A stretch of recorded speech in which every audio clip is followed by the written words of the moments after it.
Hi, in this video we are going to talk about 10 main common problems when people are taking mocks for CAT. Alright, these are the 10 main problems which everyone faces. And the worst part is most of people don't even know how to tackle these problems. Right, but they know the problem exists. Right, so in this video I'll try to identify these 10 problems and towards the end we'll find solutions on how to solve them. Alright, the first biggest problem is an incomplete paper. Most of the time people are not able to complete the paper. They have to leave the paper in the middle, or they're not able to complete the full paper. For example, if you start from question number 1 and go to question number 30, this is the most common strategy people use. By the time you reach question number 20, time is up.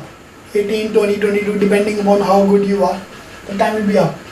There are some smart people who start other way around. They'll start from question number 30 and go to question number 1. By the time you reach question number 10, time will be up. So basically you'll end up losing 10 questions.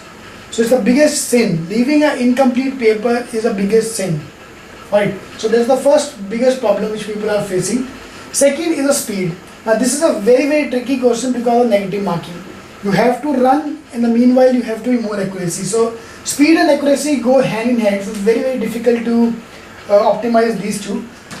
For CAT, you have to attempt in quant section. Your attempt have to be at least 16 to 18. If you are looking for 99 percentile plus, and in verbal DI, accurate right question 16 to 18. Your attempt can be a little bit more, so that at the end of the day you get this much. Verbal will be around 18 plus, 18 to 20 is the ideal good attempt. So you have to be a little bit more speedy. Fine. Speed is the second most important thing. Third is the accuracy. Now some of the people lack accuracy. Now this is the most one of the biggest difficulty or biggest mistake people are doing in terms of accuracy. So you have to work on the accuracy. That's the third most important sin which people are doing. Fourth, or again very important from a strategy point of view, is stuck in scores. Some of the people are stuck in the range of 60 to 70 percentiles, and 70 to 80 percentile, 80 to 90 percentile. The worst problem is for the people 90 plus. They are this much close to the dream colleges, but they are very difficult to increase your score beyond from 90 to 99. So this is again a big problem. So that's why I normally recommend, if you join our mock engineering program, I'll tell you one video for each of them to explain how to do them. Start with the problem. The biggest problem is the mock you are taking is, if I tell you to run for 100 miles, it's impossible for you to run. But if I tell you to run for 1 mile, you might be able to run. So start gradually, increase your pace. Right, that's a strategy which I normally recommend for if you are stuck with your scores. So start from a small or easier paper. Fine. So stuck in the scores is a main problem. Again, stuck in the range kind of thing. Fifth is the motivation. Right. For 2 hours, 15 minutes, or for various exams, it's very difficult to keep yourself motivated for all the time. If I divide this into 4 phases, the motivation part, half an hour, half an hour, half an hour, half an hour.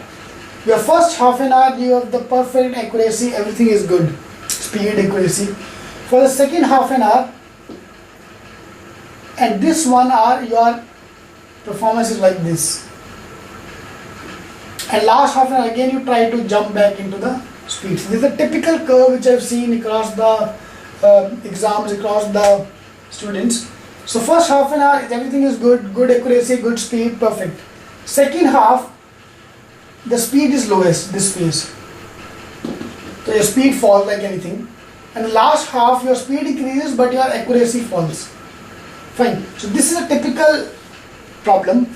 If you have seen your mocks, if you have taken a few mocks, you will realize that in a mock, if you are able to manage your mock properly, you are able to get more marks. This is exactly what I talk about in mock engineering, is strategy. Mock engineering is nothing but strategy. All of you, if you simply Google out CAT paper, you get billions of papers. Trust me, at least 100 people will get mock papers. But how to solve the paper is the art, or is the main strategy which you need to know. Alright, so these are all covered in mock engineering. So the fifth problem is the motivation. To keep yourself motivation or have a consistent performance across the 2 hours, that's the biggest task, and which you have to solve.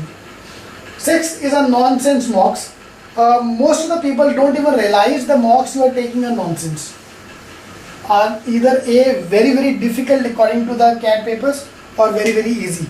Fine. Some other coaching institute are setting paper very tough.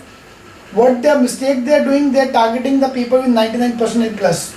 Great, good for the people with 99. What about the people who are scoring 80 percentile, 90 percentile? Fine. So that's a big mistake they are doing. Some of the coaching institutes, just to show the student you are good, they are making paper very easy. Again, a big problem. So if you are taking any nonsense mock, please stop them immediately. So ideal strategy I recommend is join a couple of coaching classes. Don't take mock from only one classes. Alright, so that's a good strategy to do, so that you have seen both sides of the world. Mock engineering is one strategy which I can recommend you can join. Scanning the paper. Most of my counterpart faculties in various coaching institutes recommend to scan the paper before you start. I say it's impossible to scan the paper. If I want to read, I can't scan the paper without reading. So if I read every question, it will take me at least 10 minutes, 15 minutes to read the question and scan. Which is, I don't have that much time for the paper. So scanning is out, but selective scanning you have to do. Fine. So make your strategies accordingly, that you have seen the paper or you have just got the gist of the question, so that you can realize whether you can do it or you can leave it. Right. Number 8 is the difficulty level. If the paper is difficult, no one can solve it. But if the paper is difficult, I've seen most of the people falling flat. Right. Your performance is 95 percentile or 99 percentile if the paper is easy. Your score is 80 percentile if the paper is tough. Now, if you go one step back, paper is tough or easy, your percentile is relative to the people around you. If the paper is tough, is tough for everyone. So your percentile ideally should not fall. Yeah. So if you're scoring 95 percentile, you should score 95 percent across the board. But the problem is our strategies falter in a difficult paper. Alright, so that's another task, another big problem to manage your difficult paper. Number 9. Another thing attached to the difficulty level is a cutoff. What will be my cutoff if the paper is tough? What will be my cutoff if the paper is easy? Normal coaching institute people recommend, difficulty recommend, if the paper is tough, decrease the attempt. If the paper is easy, increase attempt. But when you are solving the paper, you will never realize whether the paper is tough or easy. But that's another big problem which people face. So you have to manage this difficulty versus cutoff. Same thing for speed versus accuracy. So these are the two problems. Number 9 is preparing for mock. Most of the people do the biggest stupidity of their life, they prepare for the mocks. Two problems. Number 1, you lose the focus on the actual CAT paper, but you are focusing main on the mocks. Fine, biggest sin. Second problem is if you're not scoring well, 70 percentile, 18, 19, 95 percentile, you start feeling demotivated. Right, that's the biggest problem which people are doing. Number 10 is a bad start.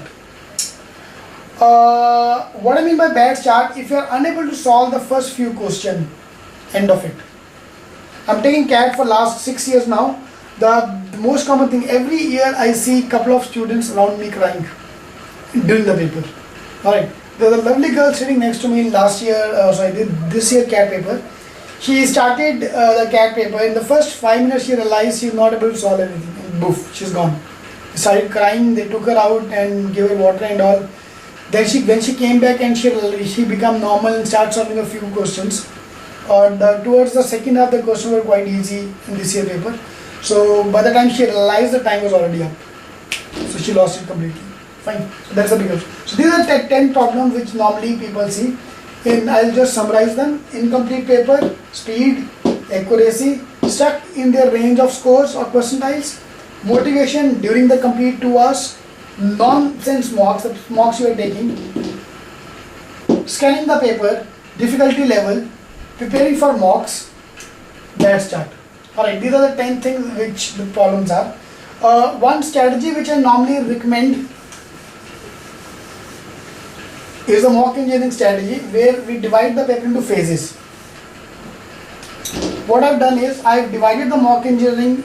I normally recommend when you're preparing for mocks, divide it into 3 phases. Phase 1 is working on your accuracy. Phase 2 is working on the attempt. Phase 3 is working on the acceleration. Acceleration will give you go past the CAT score, go past 19 percentile. If in phase 1 we'll target to get 90 percentile, 85 to 90 percentile, that's my, obviously you can't get 99% in your first mock unless you are super intelligent. In your second phase we'll target 95 percentile. to 90. In the last phase, this is acceleration. Where will you go past 99 percentile? That's your target. Alright. This year I've got 11 students with 99.99 percentile across all the exams, of course. CAT, SNAP, NMAT, CET, ZAT, 2 toppers, 99 in ZAT, 4 toppers in CET, Master CET, 3 in CMAT. Alright, so this is the main phase for you people if you are in the 95 percentile, 90 percentile plus bracket. Alright.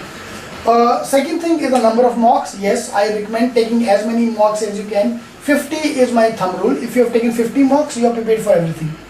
Alright, so 50 is my thumb rule. You have to take 50 mocks. If you end up joining mock engineering, I make sure you cover up 50 mocks. Our website is cetking.com and mockengineering.info. Wherever you want to go and look around the things. If you end up joining us, then on each of these 10 problems I have uploaded a detailed video on how to improve yourself in these things.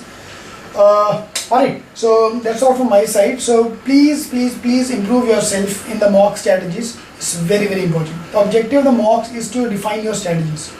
Fine. And trust me, if you're able to manage your strategies, you'll increase your score by 20 marks. The objective of mock engineering is to improve your score by 20 marks by just evaluating your strategies. Alright, thank you.